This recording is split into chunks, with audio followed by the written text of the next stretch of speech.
हे guys welcome back to my vlog. आजको भिडियो चाहिँ अलि डिफ्रेन्ट छ किनभने हाम्रो घरमा लुगाहरू धेरै जम्मा भइसकेको थियो, हाम्रो पुरानो लुगाहरू। त्यसैले आज चाहिँ हामीले ती सबै अनयुज्ड लुगाहरू छानेर कपडा बैङ्कमा लैजानको लागि प्याक गरिरहेका छौँ। धेरैजना कन्फ्युज हुन सक्नुहुन्छ कि यो क्लोथ बैङ्क भनेको चाहिँ के हो भनेर। बेसिकली नेपालमा क्लोथ बैङ्कको कन्सेप्ट चाहिँ पुअर, निडी र हेल्पलेस मान्छेहरूलाई हेल्प गर्न स्टार्ट गरेको एउटा धेरै नै राम्रो इनिसिएटिभ हो भन्ने लाग्छ मलाई चाहिँ।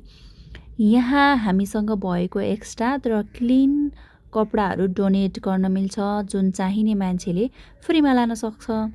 सबैसँग नयाँ लुगा नै किनेर डोनेट गर्ने बजेट नहुन पनि सक्छ। एन्ड अनेस्टली भन्नुपर्दा म पनि त्यस्तैमा पर्छु। तर हाम्रो यो लुगाहरू फाटेको वा ड्यामेज बिल्कुलै पनि छैन। कुनै साइज नमिलेर त कुनै अलि पुरानो भएर मात्र थन्किएको थियो। घरमा यत्तिकै राखेर डस्ट थुपार्नुभन्दा क्लोथ बैङ्कमा दिँदा कसैलाई आफूलाई नचाहिएको लुगा उसलाई चाहिरहेको छ भने किन नदिने। सो गाइज, तपाईँहरूको घरमा पनि यस्तै अनयुज्ड पर्फेक्टली फाइन क्लोथ्सहरू छन् भने प्लिज युजलेसली नफ्याँक्नुहोला। तपाईँको नजिकको क्लोथ बैङ्कमा गएर डोनेट गरिदिनु होला। आजको सानो प्रयास कस्तो लाग्यो? भिडियो मन पर्यो भने लाइक, सेयर, कमेन्ट गर्न नबिर्सिनु होला। See you guys in the next vlog. Bye by.